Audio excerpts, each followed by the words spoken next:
8, Cejudo versus Maurice. Live Epic on event. Epic event. Epic event. I love the way they hype it. Like, it's just this monotone, and then they like go, and USC this weekend, Cain Velasquez takes on Francis Ngannou. Like, they fucking talk about it. Another exciting bout in the stacked talent of the lightweight division. We have not seen a fight like this in months. But they overlay it with like fucking people getting like elbow knocked out, or someone getting choked unconscious and stuff. Oh man, I love the hype videos, bro. It's fucking awesome though. It makes it look fucking awesome. And this time, it really was the goods, man. 238 was a stacked event. That was fucking. In today's episode of the Sapiosexual Podcast, titled "Uncomfortable Conversations and Machine Guns," Eric discusses a conversation he had recently about racism apparently being at an all-time high. We break this down, discussing right versus left views on the ills of society. We discuss the culture of domestic violence and how different cultures around the world view women, and also police being strapped with machine guns. Finally, we tackle UFC 238. Does Tony Ferguson deserve a title shot? Females knocking each other out, and Eddie Bravo coaching us to believe the earth is really flat. All this and more in today's episode of the Sapiosexual Podcast. Before we get straight into the episode, we are live on Instagram and Twitter. Follow us on the handle @Sapiosexual Podcast. If you enjoy the podcast, follow us on Spotify, subscribe on YouTube, drop us a comment on the video and like it, subscribe on iTunes or the app of your choice. As always, if you enjoy the episode, please do reach out to people you think might enjoy this and give us a mention. You may even want to share the episode out on Twitter or Facebook. You choose the way you want to spread the good word. Share the love, man. Yeah, man. Good afternoon, and good evening, and good morning, and all those great things, and welcome to another episode of the Sapiosexual Podcast. I'm your homosexual host, Kane. Hey, do you want a haircut? And maybe I can give you an ass cut with my tongue. My car just had a new paint job. It's time for the new taint job. Yeah. Taint job. Yeah. Who's ready for the Sapio ASMR stream? Yeah, do that more in my ear. I like it. So, Mr. Eric, how you been, bro? Oh, it's been good, man. It's been good. It's been the long weekend, you know, just toasting the health of our Queen's birthday. Well, it's technically not actually the Queen's birthday. It's King George's birthday. But it's one good thing about having a monarchy. You get a fucking day off, which is great. You know, it's interesting you saying that because it's also in Vietnam. It's the Holy Ghost holiday or some bullshit. That's either a Buddhist thing or like they have a lot of their cultures like Chinese influence. Like they have a lot of like Confucian / Taoist type influence. I'm not sure which one it is. Isn't it interesting how the Queen's born on the day of the Holy Ghost ceremony? So it's a public holiday here and in Western countries. Yeah, we can all take a day off together and have some interracial reactions. Yeah. Holy Ghost? Nice. Time for the holy smokes. No, things have been good, man. Actually, I got good news this week. So last week, I got promoted to senior finance manager. So, you know, that was pretty good. Little bump up to my ego. That was nice, you know. Is it true that you manage finances? I do manage finances. That is a line that works every time. They go, so what does a finance manager do? Well, babe, I manage finances, okay? It speaks for itself. And they just laugh. And they go, fuck off. I've also got a podcast and a 12-inch dick. Yeah, I got a podcast. I've got a Miami Vice jacket, which makes it look pretty sick. And yeah, I got a big dick for an Asian guy. No, the weekend's been good. Look, I've just been chilling, man. Like Saturday, Sunday, Monday, it's just been getting a good rest in, you know, doing a lot of reading. It's what I like doing. But Saturday night I was out and well, that was an interesting night. I went out to this place called the Barbershop and the front of it, well, it looks literally like a barbershop except there's like a secchi there. And he's just like sitting in one of the chairs and he lets you in and then there's this sort of back door there and it's just a hidden bar. And it was pretty fucking cool. And, you know, I've been ordering this thing which I've suddenly just started to enjoy, which is, you know, gin and tonics. Just been smashing the gin and tonics. And I ordered one for Shang and I ordered one for, you know, his wife. These are my friends. And I look around and realize like like half the people are drinking fucking gin and tonics, and half the people we're with were drinking gin and tonics. And I was like, did I subconsciously jump on a trend? Because I just felt like I started enjoying this completely on my own. Like I just came up with it. I was just like, I'll just order one of these things. Maybe I was watching Mad Men. I don't know where I got the dumb idea from. And then I'm like, but then everyone's doing this. And then maybe it's the age I'm at. It's like being post 30, beer's out, cocktails are in. I don't know. I think it might be because you're actually in like a hidden bar more than anything. Because if you go to like a pub or anything like that, you're not going to see many people drinking gin and tonics. That's true. You know what I mean? It's mostly like jugs of beer. Yeah, jugs of beer or like a Jim Beam, one of those type of run-of-the-mill drinks, Gin and tonic's delicious, by the way. Yeah. So you're saying I went to a wanky bar, basically. I was at a wanky bar. Yeah, you had a wanky bar. It's like, drinking beer, that's so peasant. That is for the cretins. Interesting story of the night, though, was I got into a bit of a mental sparring or a little, debate with a friend of a friend who, I don't know how it came to this, but we started talking about how like America, it's a really different place. It's a much more extreme place. And she goes, you just came back from there, right? Yeah. I think so. Yeah, it was that. Like we were talking about, I think we started with talking about the basketball or something. It's funny how you can end up in a conversation from the most random topics. But it ended up being about how like, because she goes like, well, yeah, it's like such a more racist place than it ever has been. And I was like, well, what do you mean? Like, are you talking about on both sides of the equation? Are you saying it's become more extreme, or like, it basically boiled down to like how they're like shitting on black people more than they ever used to? And I was like, I'm not sure I agree with that. Wait. Sorry. She said like racism towards blacks is an all-time high. Yeah, that's what she proclaimed. And I was like, what? Yeah, like I can't fully agree with that. I was like, well, no. I go, as a matter of fact, the laws are gotten. There's no laws that segregate. What I said was, well, what about segregation? There was like segregation in the 60s, like they had literal segregation. No one disagreed with me on this one. They were like, yeah, exactly. Yeah. There used to be a time when you just literally couldn't get things. I go, you can't get jobs. You couldn't work in certain places. You had to be at the back of the bus. There were certain restaurants you couldn't eat. I go, how could we be more racist now than we were then? Yeah, coloreds only or no colors, or you know what I mean. But like, sorry, she actually made that statement saying it's like racism's an all-time high. Because it's more racist than it ever has been. I said no. What? I don't agree. I go, I don't agree. And then, and the main point that got brought up was, well, look at the difference in punishments. Because I've actually heard this before. So I wasn't completely unready for it. But like, the main difference is like, look at the punishments for dealing crack cocaine versus powdered cocaine. Look at the percentage of people who are minorities doing crack cocaine. And I was like, yeah, but committing a crime is always optional. I said that committing a crime is optional. It's never tied to a race, even if a trend suggests it. And I was saying, did the punishment follow the race, or is the race just following a crime? You know what I mean? Like, she didn't agree. She was like, oh, no, like people being incarcerated, they're being kept down, they're being kept in jail for so much longer. And I said, yeah, but like 13% of the population committing 50% of the crime. What explains that? Oh, do you give that statistic? Yeah, and like she had no answer for it, but she was passionate What'd she say about that?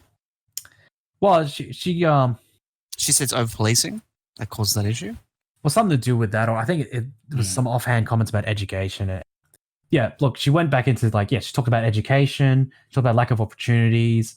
And I said, well, what about the single biggest predictor of poverty, single motherhood, And I said, how can that be skyrocketing since the 60s when in the 60s, there was literally laws keeping minorities down?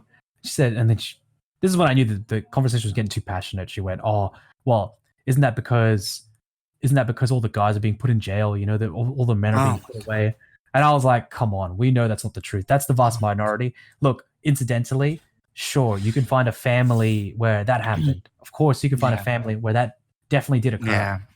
Like where the kid, his dad got put in jail for some bullshit and it wasn't even that bad. And then the kid ends up poor because his dad was put away. Look, that does happen, but that's not generally true.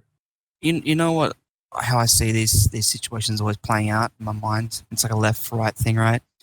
Is the right will use the stereotype or the trend of what the data is, right? But like, hey, so generally this is the issue, like people doing drugs and being incarcerated, or African American people being incarcerated for whatever it is, right? And go, well, this isn't everyone, but sorry, this isn't specific people, but this is the general gist of why these things are.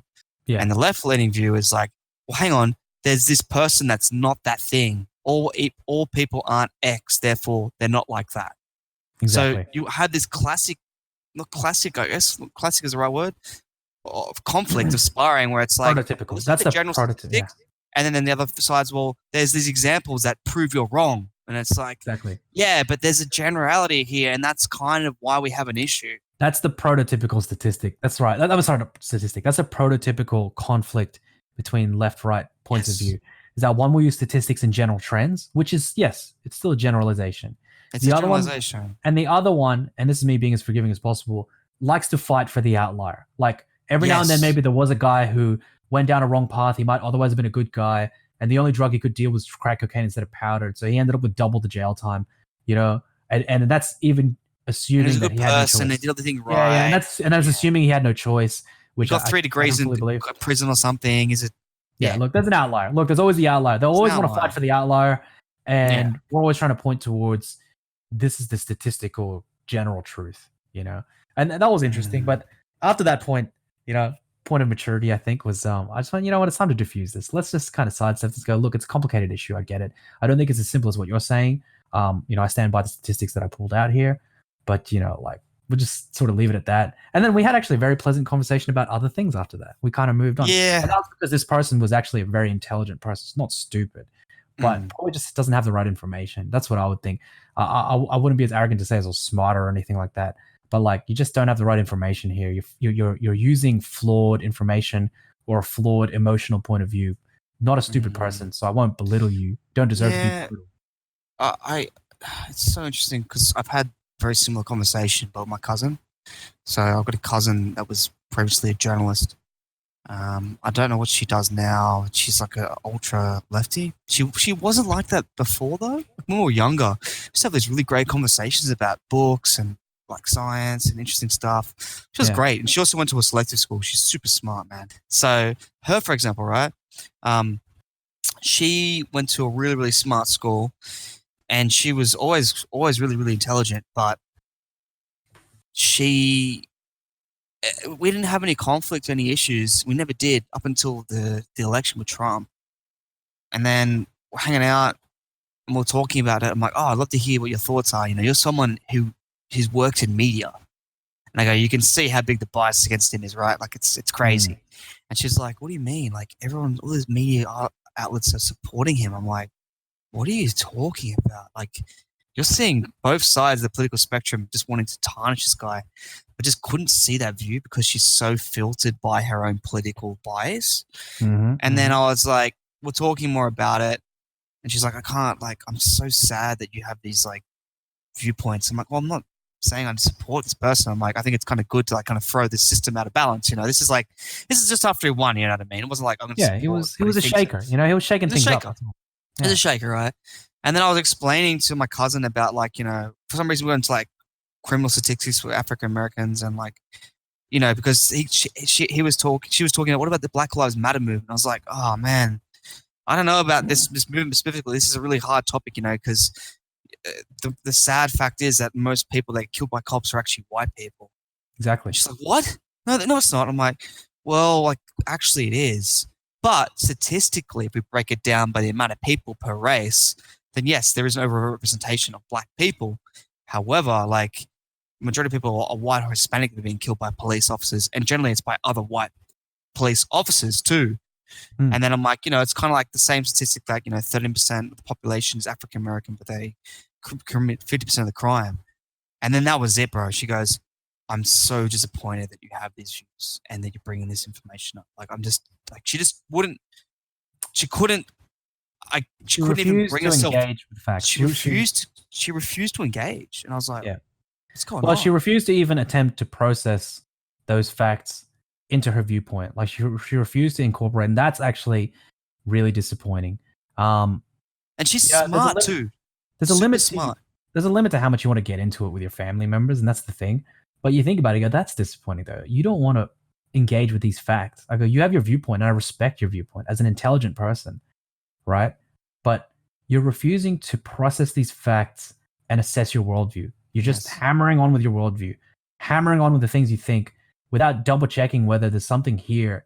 You know, like I like to think that if the evidence is strong enough that there's some sort of endemic racism in a certain government or in certain law or in a certain way that it's being operated, then I would be able to identify that. I like to think I would. I'm not sure, but I like to think I would. But refusing to acknowledge the other side of the story, which is so overwhelming in its evidence, you know, that there's a cultural issue, and you can acknowledge that maybe some of that culture was, you know, started off by or was kicked off by some sort of generational disadvantage caused by racism in the past. It could just be a multitude of factors, but there's an issue here. That's the problem. And it's what do you do forward? Because I don't agree that the problem in these communities is necessarily just the law. The government needs to give it's more not handouts. Just the law. Yeah, the law handout. Like, what's that gonna solve? What's that gonna do? What's that gonna do? No, you know, like, and it comes back to this book I've been reading. It is about male masculinity, but it's called King, Warrior, Magician, Lover. Shout out to Big T for you know, recommending that to me. Yeah. But the best line in the book here. I gotta shout him out as well. He's gave me a copy. I'm only halfway read through it. It's fucking brilliant. And one of the best lines in it was that you have to start learning to take responsibility for things we are not originally responsible for. So what they were saying is that there's all these shadow psychologies, like these shadow versions of things, which are mutated versions, which are the bad version of this, like the bad version of the precocious child, the bad version of the Joker, the bad version of the king, the bad version of the warrior, all these things, right? And that happens more often than not. So the book lays out all these ideals for a mature psychology. But more often than not, you turn out to be the bad version. You know why? Because life sucks. Shit happens to you. Bad things happen to you. Maybe your mother treated you like crap. Maybe your dad did. Maybe your peers did. Maybe somebody did. Maybe it was the government. Maybe it was the culture you were born into, right? But you have to learn to take responsibility for those things to evolve into a better you, right? And that applies to all of these cultures that they're having these cultural issues. Classic example is, and maybe I'm just overly proud of this, but like, you know, the Asian communities come to all these countries. Within 1-2 generations, they're the top earners. How does that happen? We start off with nothing. How do we start off with nothing? And within 1 or 2 generations, we have top earners in the country on average. How does that happen? A culture of education, a culture of sticking by your family, traditional values. Generally speaking, there's usually religious values. There's a lot of conservative ideals that the evidence suggests that these cultural differences allow you to thrive in a country that has some form of meritocracy. There's no such thing as a perfect meritocracy where everybody deserving gets everything they deserve. That's not true. There's some luck, right? But as again, generally speaking, though, a culture that puts a huge emphasis on education and family and stability. Oh, highest average earners in the country. How does that happen? I'll tell you. Yeah. There's certain things you need to adopt, and that's what they need to wake up to. Look, you can talk about the past all you want, you know? Yeah, there was slavery. Yeah, there's racism. You know, that happened. But we got to... It's real. Look, it's real, guys. It's real. It's real. There is fucked up things that happen. And maybe some of it is intergenerational. I can agree that there is some point there. They've even... there was a really cool study they did with with rats, where they get a floor, right? And it's electrified. And then the rats get electrified. And then they spray a scent when it happens. And then what happens is, so this rat happens to, right, they do it to another generation of the same rat again. So the 2 generations of like a punishment. And then the next like sort of grandchild of that rat, right, it just smells that scent and it starts freaking out. It's had no environmental issues, no like conditioning to that, but there's some encoding that's going on in the sperm and the DNA like of genetic the next memory. child. Is that like a genetic memory? There's a lot of proof now that genetic memory or encoding is a real thing. So you can't. I get that there could be some sort of play into that. You know, people go, oh yeah, intergenerational trauma and stuff like, oh yeah, whatever. But there might actually be scientific evidence to kind of prove that. You know, so you can't discredit that aspect of the two. You know. Well, I think. Well, put it like, I think about say a country like the Philippines, or you think about any other Asian country that's been colonized. You know, they're like slaves in their own country for hundreds of years, but our culture didn't disappear. It didn't dissipate. Now, maybe the Philippines is not the best example because it's not the most successful country. Say Japan, they dropped 2 nukes on Japan. They fucking nuked the shit out of the whole country. Yeah. and all Yeah, the they did. warriors died. Look, they did a lot of crazy, bad, evil things in World War II, but all their fighting men died. All the warriors died. All the people with fighting spirit died. They carried on. Mhm. Their culture lived on, carried on. Well, yeah, bounced back. you got, No, they're you still the number 2 economy in the world. Maybe number 3. It switches between 2 and 3 with China. Hey, you got to look at the stuff they've done, man. You know, they've got 2 atomic bombs dropped on them, and dealt with so much. All those communities have dealt with a lot of adversity, but they've been able to rise, like not just rise, like go ahead, thrive. and Thrive. like thrive, man. Go way Thrive. beyond that. How can people who were the epitome of evil that no one wanted to help or trade with, like 70 years ago, or how many years ago is it now? 80 years ago now. And then all of a sudden they're still at the top of the world, really. What about England, man? They literally brought opium to the Chinese and like fucked up a whole generation of people, man, with opium. Got a whole country addicted to drugs. Addicted to opium, man. Just so they wouldn't make a trade loss on tea. Yeah, just they wouldn't make a trade loss on tea. And guess what? They fucking still. Have you heard anyone complain about that? Have you heard anyone in China going, "Oh No. man, Oh, this is why we're still having trouble here. It's because the British did this thing to us ages ago, and all these European countries occupied all these areas. No, they don't care. I mean, they have some enmity about it, like historically, of course, yeah, but of they course. don't. But Yeah. that doesn't stop them from going, you know what? It's time to get to work. It's time to make some fucking money. It's time to everyone to get richer, Mm, And that's why they're, again, jostling with Japan for number 2 in the world. mm. I mean, it's obvious.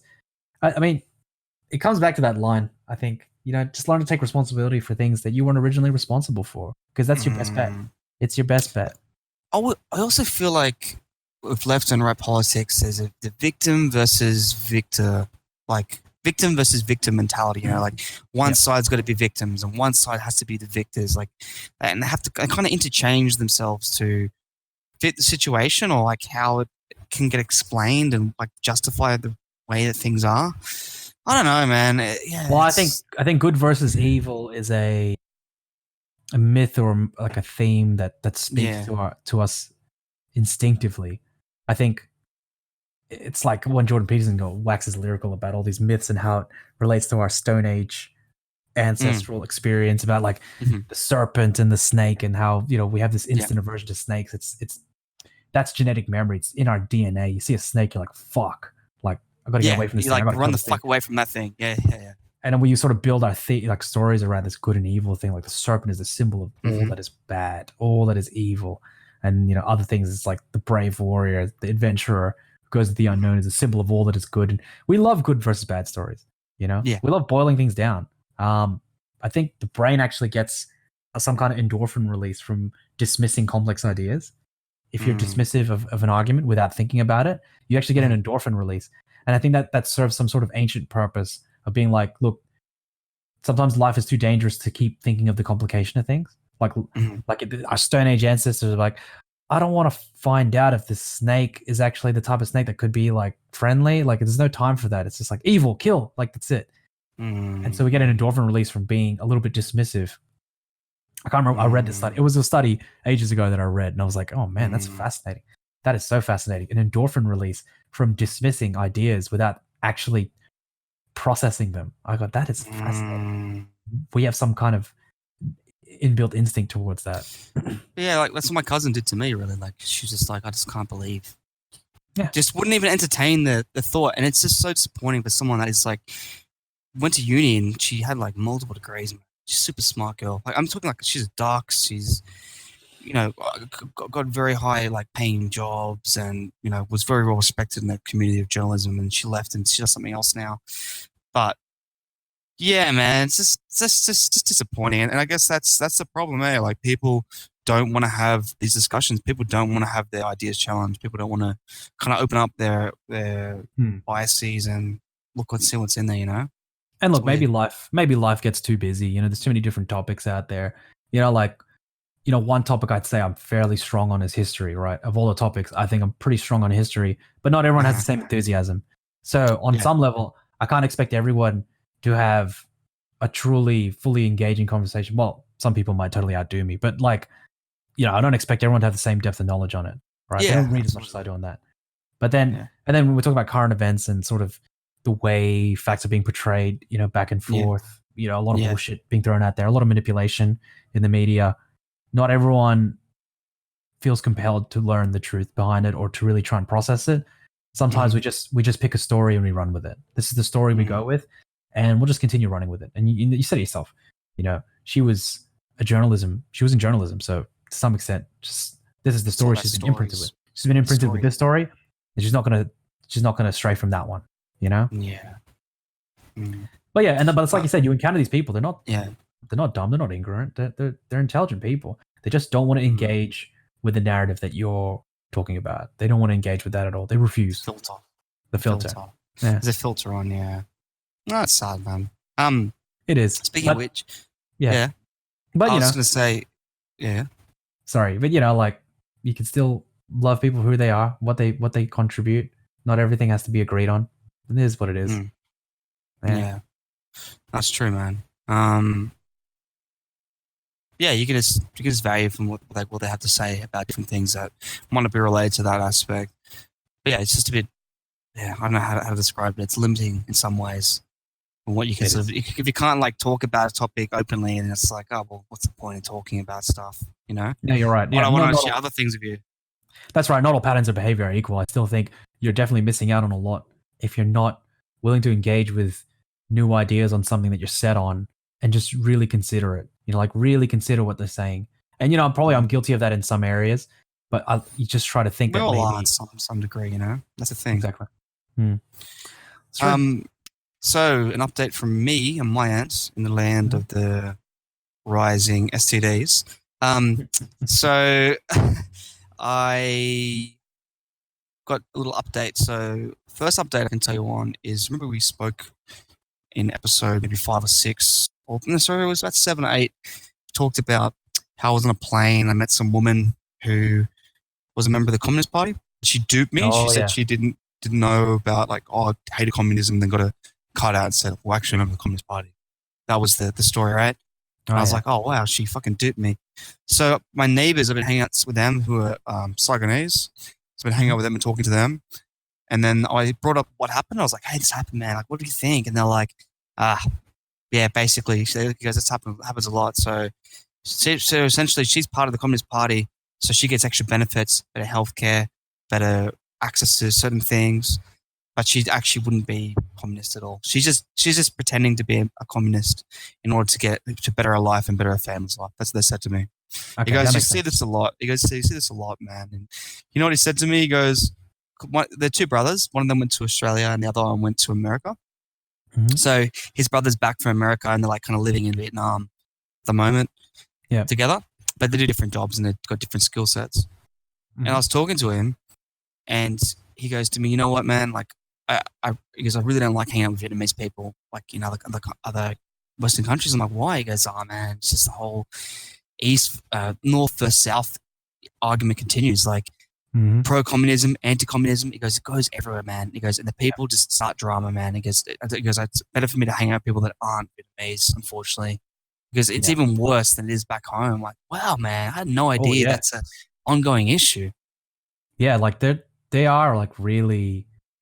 They're hardcore about it. They're real patriotic. Like, where I live in Sydney, there's areas that are full of Vietnamese people, like Cabramatta. And, you go there on certain festivals, they're just flying all the South Vietnam flag. Like, there's all these, like, they're all veterans. Like, so many of these guys are veterans of the war, and their families grew up in stories about what the North did. And it just carries on, like, that feeling. Like, man, I remember, like, when I was dating a Vietnamese girl, and, we brought back a souvenir from Vietnam, and it was like a hat with the star on it. And I was really insensitive. It was really stupid. But I got it for him.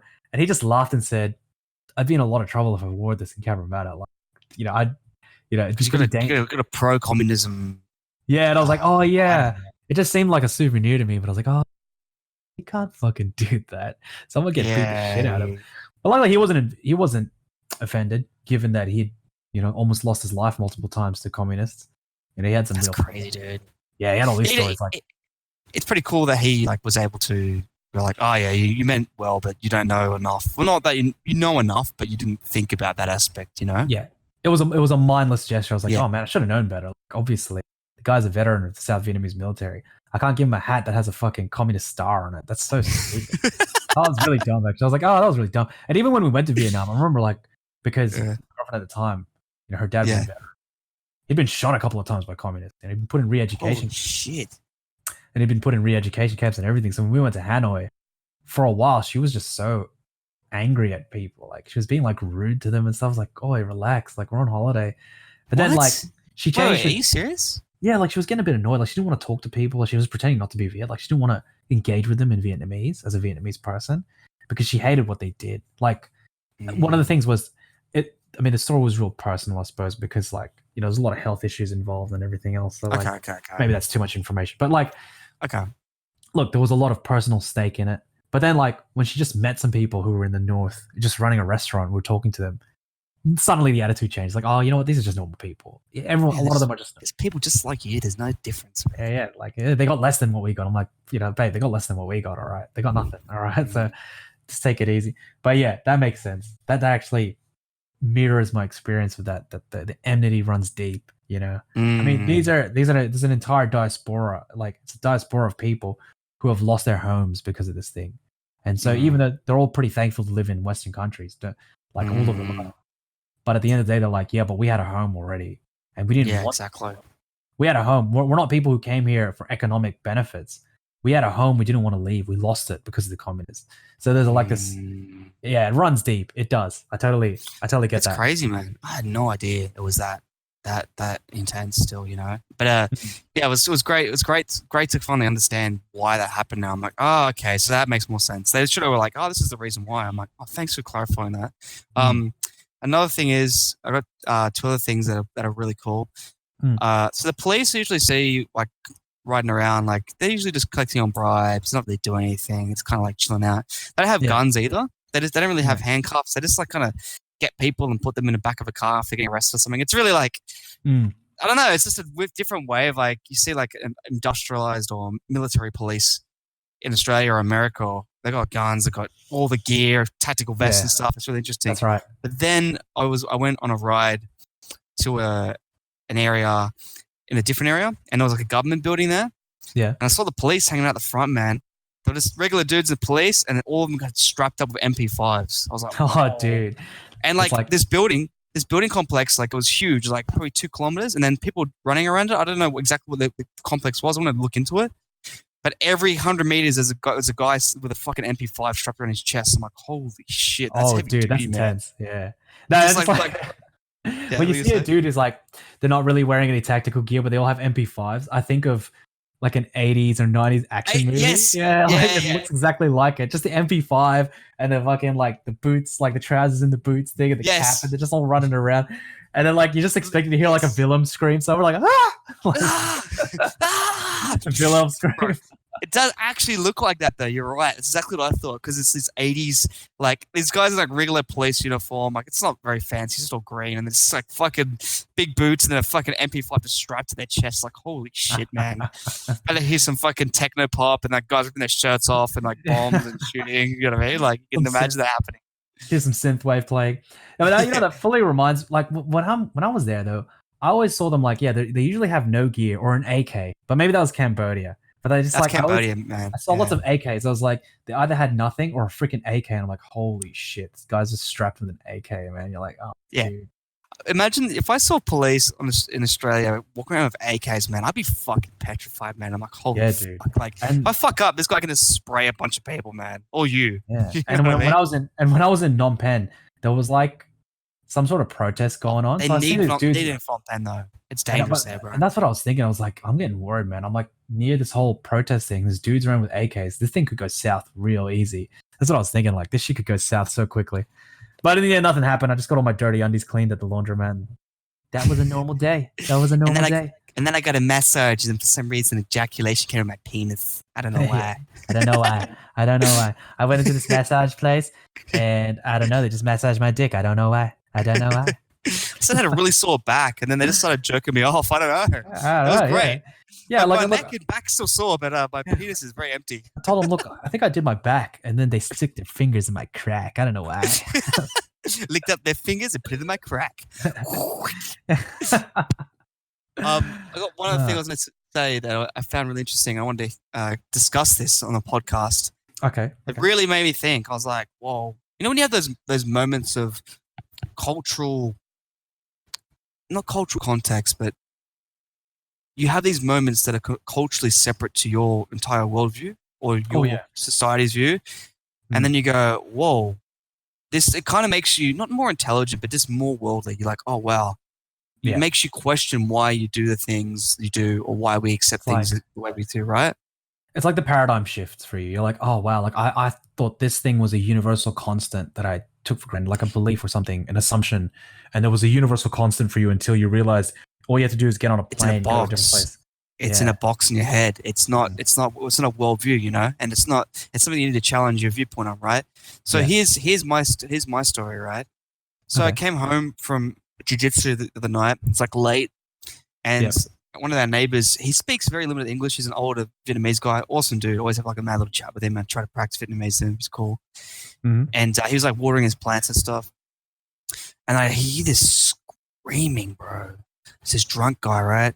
He's going, like screaming off his fucking head, man, like going nuts, right? And just like thumping and hitting. I'm like, yo, is this person all right? What's going on? So I said to him, hey, like, what's going on next door, man? What's going on? And he's like, oh, yeah, this guy drinks a lot. You know, he just beats the shit of his wife. I'm like, what? He's like, yeah, he gets really drunk. He gets angry, you know, and he just beats her up a bit. I'm like, he's drinking, not good. Drinking's not good. I'm like, oh, man, that's like, pretty fucked up. There's like a crime going on. He's beating the shit out of his wife. It's like, hey. I know. And I was like, I go, but is she okay? She's like, yeah, she's fine. No problems. I'm like, I don't know, man. Like, it sounds pretty fucked up over there. And then I was talking. He goes, look, you need to understand. He goes, in Vietnam, man is here. He put his hand up to his head, and he put his hand under his stomach. He goes, woman is here. He goes, in your country, man is here. And he put his hand to his stomach, and he goes, woman is here, like above my head. He goes, I'm not trying to be rude. He goes, but that's how it works. Yeah. You know, you don't interfere in people's lives in Vietnam. Like, this is their life, and this is a conservative culture, and they're still quite traditional about a lot of things, you know. And it like made me think, I'm like, fuck, man, like if this is happening in like a Sydney street, holy shit, that guy would be getting pumped, man. There'd be a bunch of people in there, be beating the shit out of him, the police called, it'd be going nuts, man. But in this country, it's a bit of a tragedy of the culture, though, isn't it? It is a tragedy of the culture, man. You know, and like, you know, like I don't know, like I was like drawn. I'm like, oh, should I like be interfering here and like causing an issue? But it's like, well, hang on, it's not really my culture to come in and then dictate to them how they do things. You know, like I don't know the story. This guy's been drinking, he's doing something. I don't know. It happened to me. This is the second time it's happened to me, by the way. I was in another hotel. And this guy was going off, man. There was thumping. There was kids crying. I was in a hotel, like a hotel complex. And I was like, fuck, what do I do here? I just didn't know what to do. I was like, I don't know what to do here, you know? Yeah. But, yeah, what do you think? What do you think about that?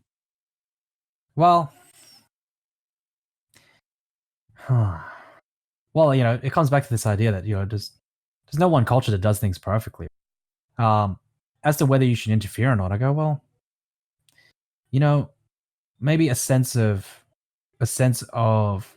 needing to like having that compassion for someone is just clearly a crime is being committed on this person. Even in Vietnam, it's a crime to beat the shit out of your wife, right? Well, I don't think she was beating the bed. Like it was just him screaming and banging shit. It wasn't like maybe anyone, it wasn't like screaming for If you felt like someone's life was in danger, you should get involved. Yeah. But like, I mean, otherwise, it is what it is in other countries. But I suppose that's part of the whole cross-cultural experience is that, you know, to some extent there's something you can do, you know, like if someone's not sticking up for somebody where you think it's really absolutely necessary to do so, you know, keep yourself safe though, you know, don't risk yourself. But it does remind you that, hey, you know, not every cross-cultural experience results in you saying, wow, look at this great thing I can learn from them. Sometimes you go there and go, look at this thing they could learn from us. Maybe, look, he made a good point about how like maybe the women are a bit too in our society, you know, they're just getting too much power. Or there's too much of a battle between the genders happening anyway. But it shouldn't be commonly accepted that I'm here and you're just fucking nothing. I don't think that should be commonly accepted either. You know, there's something should be somewhere in between what's happening in both cultures. It's like, well, I don't think it's all right for anyone to go, this man's like this, women's like this. And that's just the way it is, mate. Leave it alone. I'm like, well, no, actually, it's a human being. Yeah, no, I agree with you. I think it's also like that's what's embedded in their culture. Like there's nothing you can do to change it. Yeah, of course. No, like it's like if I did do something and get involved, I could potentially get hurt. But I'm not worried about that if it's going to help someone. But this is a guy that's lived next to this person for a long time that's telling me his problem is, look, his problem's rooted in alcohol, but he's also like got an abusive relationship with his wife, you know. But it happens a lot. No, it does, yeah. You know, and it's because they live in like a, you know, not a patriarchal society, but a society where, look, men can do what they want. No, women can't do. That is actually an accurate way of describing it. Like a lot of these Asian cultures are still very patriarchal. It's very much so. Obviously, when it comes to like you wanting to marry a woman, there's this time in your life when you're young and the women push you around a bit because you're trying to like nail down a wife. You know, like that happens a lot. You know, I mean, everyone's seen that. You know, the really difficult Asian girlfriend thing. But you know, once you're married, she's your wife, and it's like, hey, you're my wife. It's fucking. This is a done deal. That's what I'm thinking about as well, right? It made me think the domestic violence thing is horrible, and it's hard for me to, like, I've been thinking about it a lot actually as well, to be honest with you. Like, I don't know what's the right answer in here and how to deal with this thing, apart from maybe educational, like to help people go, hey, you know, it's probably not appropriate for this to happen. But they're holding onto their past and their culture, and you know, and there's also a lot of good and bad. I'm not saying domestic violence is good. Obviously, that's horrible, right? But it's interesting how the whole world's changed on our end for accommodating women, and there's a lot of complaining about what things that men do. And you know what? Men do have the capacity to be pretty evil and pretty nasty, and so do women, you know. Oh yeah. But we live in a completely different world, a different sphere, and the difference in issues just seems night and day to me, man. Like, yeah, it's like, you know what I mean? Do you get what I'm coming from here? Well, the issues that are happening when you hear this, because I mean, I've heard similar stories even back home when we're talking about first generation Viets here raising their families. Those issues that you just like, that sort of stuff, it's so common, right? The whole alcoholic, not making enough money, comes home pissed off. You know, kids had such a tough time. They wanted to run away because it was just such a shit environment to be in. You know, like, yeah, it's such an old school. Like, these are the stories that were the issues of the day in the 50s and 60s in Western countries. It's very old. It's an old fashioned, like, these are old world issues. I don't know how else to describe it. But I know what you mean. Like, I was thinking, for all the complaining that you hear in modern Western society, especially from women, it's like, you know, men have the capacity to make this a lot worse for you guys if we really wanted to. Like, as a group of people, if that was really what we wanted to do, there's nothing you can fucking do about it. Look how much worse things are. Look how much more restrictive things can be in other countries where they're still ultra conservative. You know, where even a drunk failure of a man is still given power over his wife. You know, this is a guy actively abusing his wife. I think I was like he was disapproving of it, but he was like, yeah, but we let it go ahead. Like, that's well, yeah, fine, because it's not, because from their point of view, it's like, well, it's none of my business to get in between a husband and his wife. Yes, I suppose that's correct until a crime's being committed. Like, if someone's being beat the shit out of. I was speculating that, you know, like I'm not 100% sure that's what's happening, you know, but he's abusing her, at least physically. I mean, at least emotionally, and yelling. Yeah. Like, he's like, everyone around us, there's thousands of people around me can hear what the fuck this cunt's saying. Like, I don't know what he's saying because you know, but he's one of the things you don't want. Yeah, one of the things you don't want to do is, you know, adopt a lot of Westerners get this, the crusader mentality. Like, oh man, like, this is so wrong. I can that's what I'm thinking as well, though. It's like, it's not. Yeah, it's a really tough topic, man. But the main thing I took away was, like, Western society is pretty good to women, man. Like, very good, very good. We kind of hold them, you know, they're victims in a lot of ways. We also hold them to this higher level of, like, okay, but we'll make things easier for them because they are a woman. You know what I mean? Oh, you know, we're gonna protect, definitely, and uplift. You know what I mean? Yeah. So like we give them that. In a way, there's that gender preference. You know, it's kind of like, what would you call it? It's kind of like a benevolent. They call it like a benevolent sexism. It's when you just you kind of low key making things easier for them because you just want to take care of them. Whereas it's a sexism.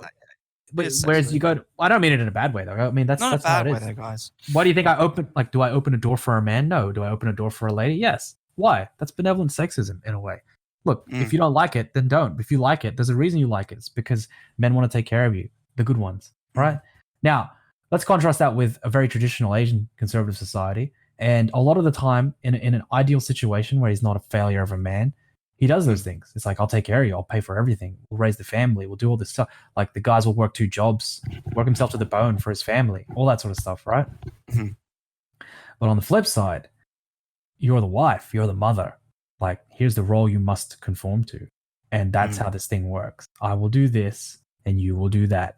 You step outside of those boundaries, we're not happy. Society doesn't work. You know what I mean? It's totally different. Like, I think the funny thing about the West is that all the privileges are being given out and none of the expectations or responsibilities. The expectations on women, I mean, they complain about expectations on women in Western society. I go, that's bullshit. You nailed that. What did you say that again? So say that again? All the privileges without the responsibility. Yeah, that's exactly what it is. Yeah. That's perfect. Perfect way to sum it up. So obviously, what you're seeing is a manifestation of the worst example where, look, this wife is just conforming to her husband even though she's being abused, and everyone just goes along with it. It's like, oh, they're a married couple. It's none of our business, right? And you go, well, see, that's the worst example of it. But there's a reason that's the way the society works, man. They conform to their roles. That's how it works, you know? And most of the time it turns out good. It's just sometimes it turns out real bad, you know? Like a guy is that abusive and drunk doesn't really deserve a wife when you think about it, you know? Can't treat her properly. She probably would leave. There would be some sort of restriction on her leaving. Like, that'd be huge. Yep. It's the social thing.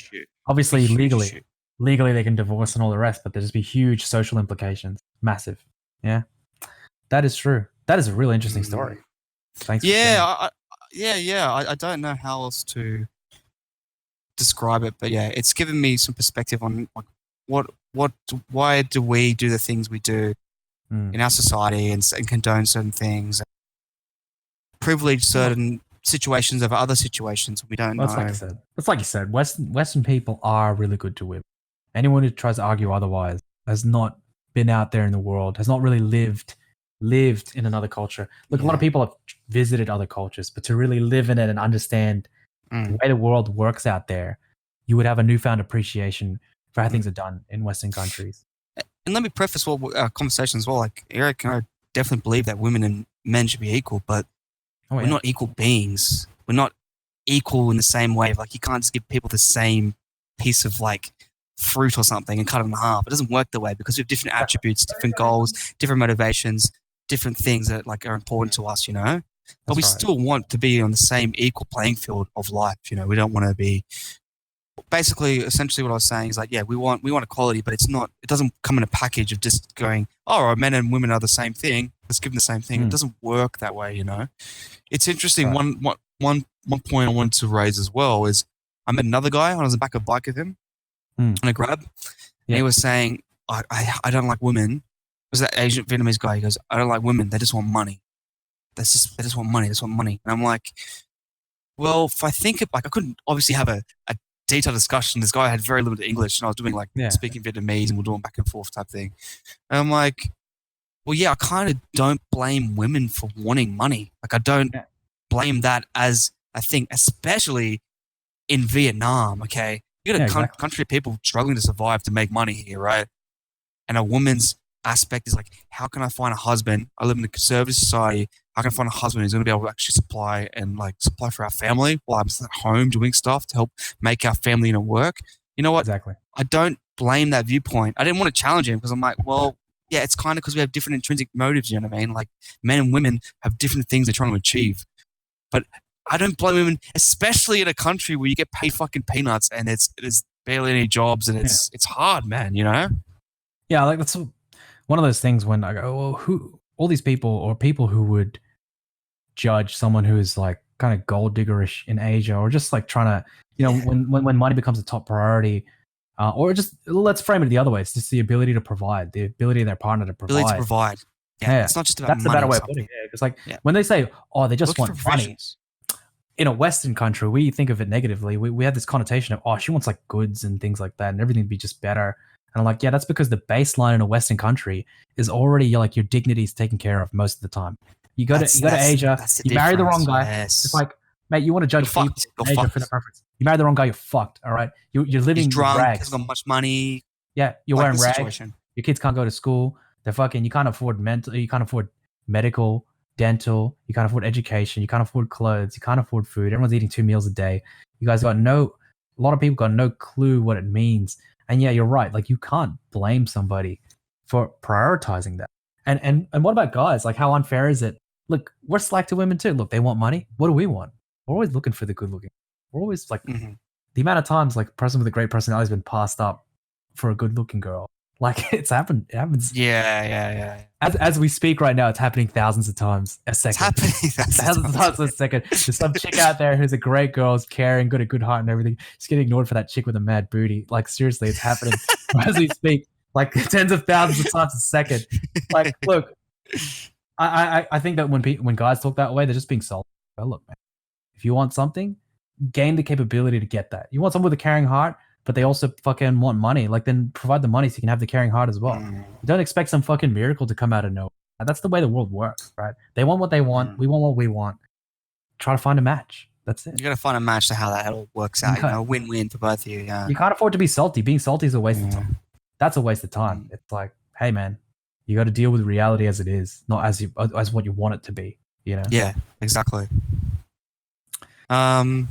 Yeah, so that's pretty much my update there. But I just found those experiences to be, they're the ones that kind of stick with you, make you think, reevaluate like men and women's values and where they sit in society, but also different societies' ways of looking at things and doing things.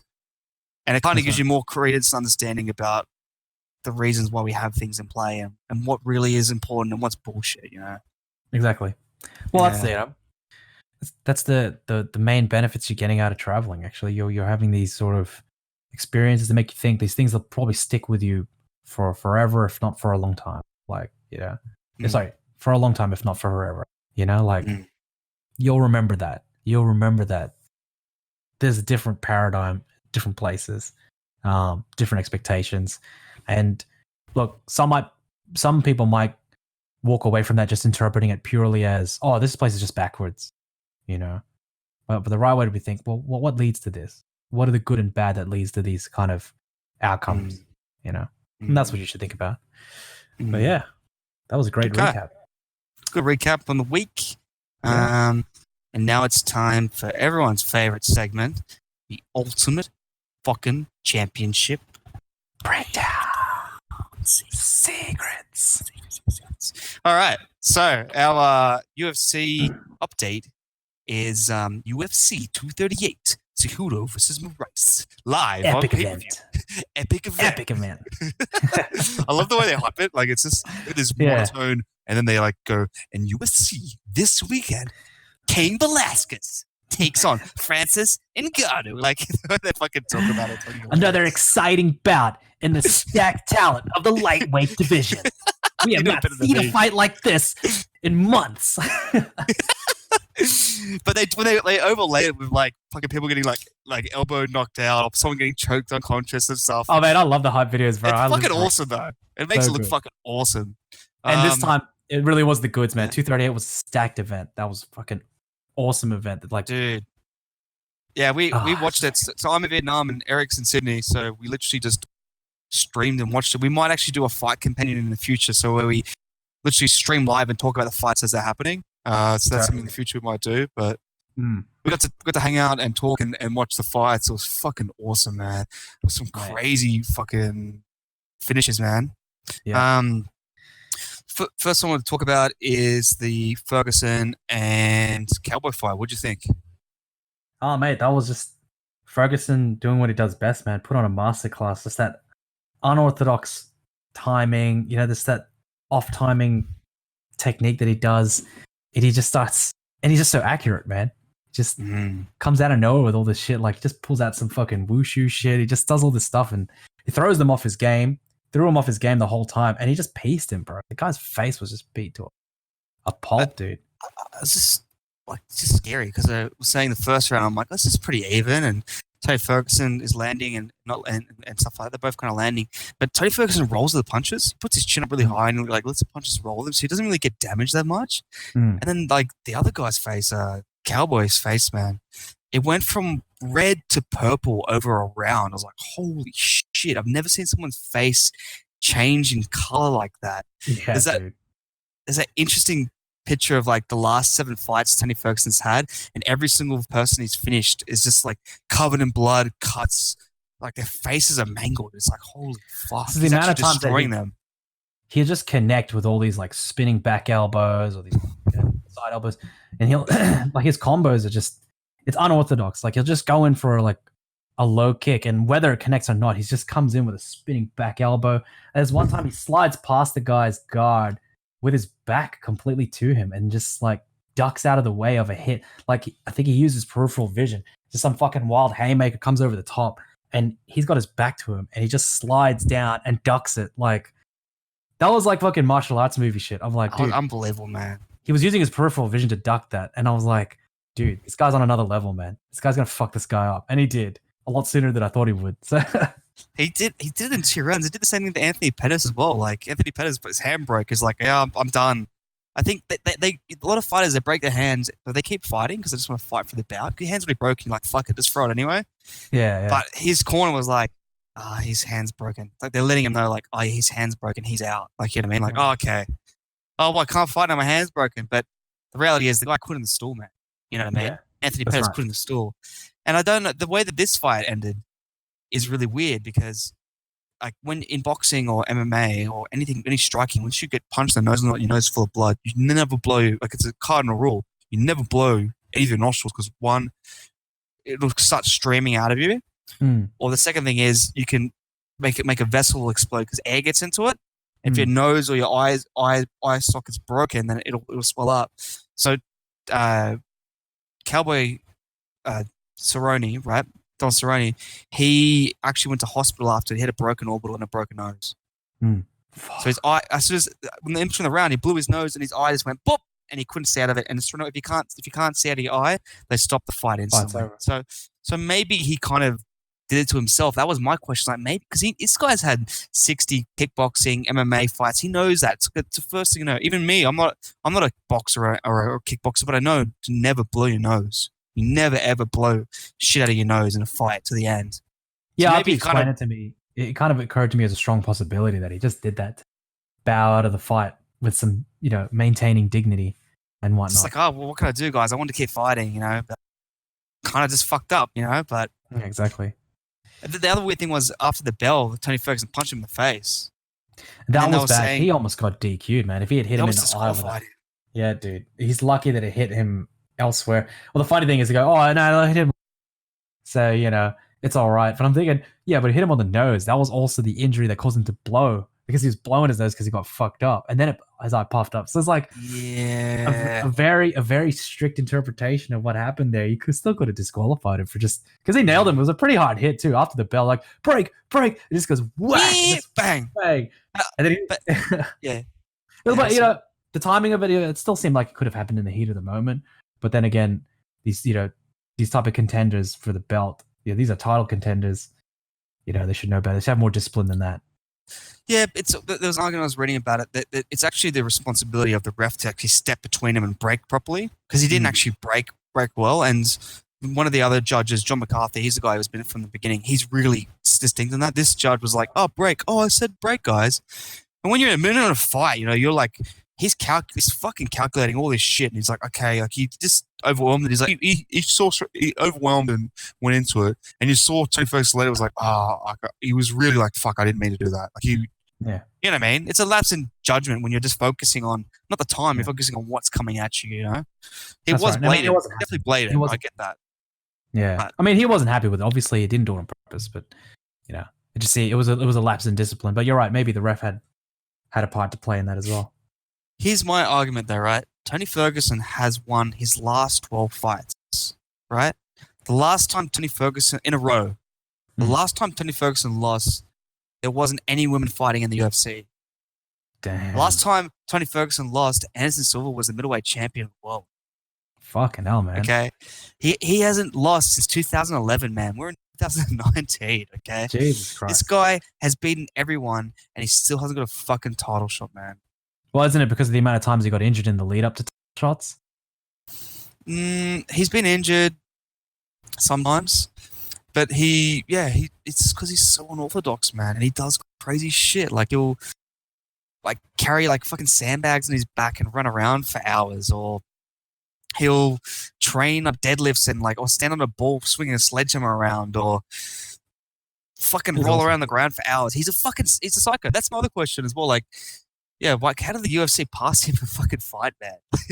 Yeah, because didn't he have a nervous? We talked about this in a previous episode. Didn't he have like a nervous breakdown not long ago? Like he was like kidnapped his family, drove them like out of town for a couple of hours. He's like convinced that aliens put a microchip in his head or some shit. Yeah, they put a microchip in his leg, and he convinced his family that there was going to be a flood that's going to wipe out whole America. So they had to like drive like 300 kilometers north or something. And his wife said, "Okay, if we do this and there isn't a flood, you have to go to a mental hospital." He's like, yeah. So they went there and nothing happened. He's like, I'm not going to mental hospital. Fuck off. He refused. Well, you know, like, I'm pretty sure the UFC organizers were like, is he cleared to fight? And they're like, what are the projected pay-per-view numbers? Ooh, that looks like a couple tens of millions. He's cleared to fight. He's totally cleared. Totally healthy. Totally fine to fight. Tony, are you psychotic? No, he's cleared to fight. Totally. He's totally healthy. But look, man, he did it well. I have to say, after seeing a lot of interviews with him, he actually does seem a lot like grounded in reality than he usually is. He's usually quite manic, is a lot better. But man, they got to give this guy a title shot, man. I hope this guy doesn't fight anymore. Doesn't do anything stupid. Him versus Khabib seems like the most amazing matchup. Who would win that? I have no idea. I have no idea. Excited. That would be such an exciting fight. Unbelievable, man. But I don't know. I don't know if I have high hopes for his. For what, sorry? Corner. I don't know if I have high hopes for his mental health with Eddie Bravo in his corner, man, sitting there feeding all that flat Earth shit into his ear. It's like, yeah, man, you gotta flatten him. You gotta flatten him like a pancake, like the flat Earth, because the Earth is flat too. You gotta flatten him that way. Hey, man, look into it, all right? I'm gonna smoke some weed and come up with some more theories about fucking the world because I'm a genius. I'm a genius. I'm a genius. You expect me to believe they sent rockets up there? Hey, it was funny when he was in the corner of the fight. Like, so everyone's giving advice. It's like, oh, you're not respecting your opponent. You're not doing this. Everyone's giving those advice. He's like, yeah, keep going, Tony. Great work. It's like, fuck, you got nothing to fucking input in this conversation to you. You got nothing to fucking input. He's got nothing productive to add in there. Yeah, good job. Good job. Yeah, do him, Tony. Do him. Oh, gee. What else was I going to say? So that was pretty cool. That was a really, really good fight. And great fight. Title implications. The next fight, the top three fights are the ones really worth talking about. The other ones are great, but these are amazing. Valentina Shevchenko versus Jessica Ai. What do you think about this fight? Oh, man. Yeah. She might have been missing an eye after that one, dude. That was just what was so interesting. Like, you know, I was meant to have the better ground game, but in round one, Shevchenko just came out, got the takedown. And tackled her like fucking. And almost what submission did she almost get on her? Like she put a crucifix, so that's where you trap. That's right. One arm, and the other arm. Yeah. The other arm you trap, and you can like bend it backwards and break her shoulder. And yeah, she almost had a Kimura on her, right? I remember that. Yeah, dude, that was nuts. And I was like, wow, where's this going? Like, she's meant to be the better striker, and she's been on the ground game. What's gonna happen in round two? I had a textbook, perfect side kick to the head, like shin on head, with this loud bone on bone snaps sound. And she was out. I was out for like 4 or 5 minutes. Yeah. Like twitching, like seizing up. It was nuts. Oh my God. It was brutal. It sounded like, it looked and sounded like a baseball bat just cracking you on the side of the head, man. It did. Exactly. Fucking hell, man. That's it sounded like a snapping sound. Yeah. It was so brutal. It was also so beautiful in its technique. I was like, it was amazing. So good. It was just a perfect fucking martial arts or kickboxing sidekick. And then whack, and it was like, boom, and it just dropped out cold. Oh my God. That was great. That was such a G up. I was like, man, that's a main event. Congratulations to Shevchenko. Congratulations to Shevchenko. Yeah. She's a beast, man. That head kick as well, like, you know it's a good head kick when someone's knocked out, they're asleep before they hit the canvas. Like, hit the canvas and bounce off it, and they're still asleep. 5 minutes or something, like, holy shit, you just got dented in the head. Like, you've got some problems now for that fucking head kick. You know, that was a seriously dangerous head kick. Like my permanent damage was done there. Permanent damage was done this day. She exited the arena champion. One will gain everything, one will lose something. It was a fucking sick. It was a sick knockout, man. She's a beast. I'm really interested to see her for next, man. I don't see her losing the title for a while, man. She's like a. I'm not being sexist here, but she's like a man, dude. Oh man, she fights like one. She fights like a man, dude. Power, technique, toughness. She's got it, man. She's a beast. She's a beast. Beast. I'm just a natural beast. Yeah. 100% beast. Yeah. The last fight I want to talk about is the Cejudo Moraes fight. Just fucking awesome, man. Man, that was cool, dude. That was Yeah, so something. you got a striker in Moraes who's high level. He's beaten everyone in his division. He's on like another level of kickboxing and Muay Thai, right? Also got black belt jiu-jitsu, great submissions, but his thing is standing and kicking, and he's also a good takedown defense. Versus Cejudo is just a beast, wrestler, grinder guy, right? But I was just so surprised, man. The first round, Moraes was like doing exactly what I thought, pumping him, the leg kicks. Cejudo was in the karate, Conor McGregor type stance. He was just smashing his leg. Yeah, blades. Just smashing his leg. Yeah. Kicking Like, him Cejudo had to keep changing stance because the amount of damage that was done to his legs. And it's like, well, the other leg's getting damaged too, man. He's getting fucked up. Yeah. Yeah. But then, And then, the second round, he adjusted. Right? So, after he adjusted, he came out there and closed distance into a brawl. And he got that Muay Thai plum a few times. Just pumped the shit out of his head, man. Yeah, Moraes And that was the end of his gas tank, man. Moraes got caught in clinch so many times and just took so many knees. But I mean, one observation though, what really, Moraes really gassed himself though. Like every hit was fully loaded. I don't know if there was, like, he's a champ, so like I don't know if nerves had something to do with it, or maybe he was anxious to knock this guy out real quick. But like, he was loading up every single hit, and then you could see that up. He doesn't usually gas. He's usually got a really good gas tank. That's what's so weird about it. But are you right? He was loading it, but as soon as those knees hit him, he just quit. He quit, basically. Like, you could see his will top. You're like, what the fuck is going on, man? This guy, I've never seen him in that position, man. I've never seen him walk like that, man. That was unbelievable. And obviously it was on display as well as the endurance of a top class wrestler. The wrestlers just have that. They can just keep on going. Manhandle you, just keep on going. He had that endurance. He just out-endured him, actually. So the better him in the end. It's unbelievable, man. I still can't believe that. That was a great main event, man. Those two fights were fucking awesome, man, back to back. Hey, Cejudo came in with a torn ligament in his ankle too, like 2 days before the fight. That's why he had ankle straps on. So really, they were on the mats practicing, and someone did take the mat down, and he slipped, and he was full going to play from the fight, so they just taped it up and he fought and fucking won, man. He won with fucking torn ligaments. That's nuts. Torn ligaments in his ankle, yeah. He fucking won the fight, man. That's insane. That is insane. He's a beast, dude. He wants to fight Max Holloway for the 145-pound belt as well. Oh, that'd be good. Well, Max Holloway's fresh off a loss. Dude. So, yeah. Wait, Max Holloway, didn't he lose recently? That 155. For that, he lost that 155. So he still has a 145. Okay. Yeah. All right. Fair enough. So yeah.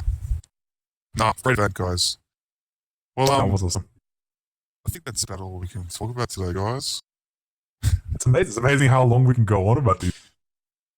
Yeah, we could. We could sit here all day, literally, and talk shit. But yeah, it's been a great episode. It's been a great episode. Great different shit. Yeah, dude. Hey, I hope the audience enjoys as much as we do, because I just fucking enjoy that part. Yeah. All right, guys. Thanks for tuning in, and I'll see you guys next week. My name's Kane. This is Eric, signing off. Sign off. See you guys.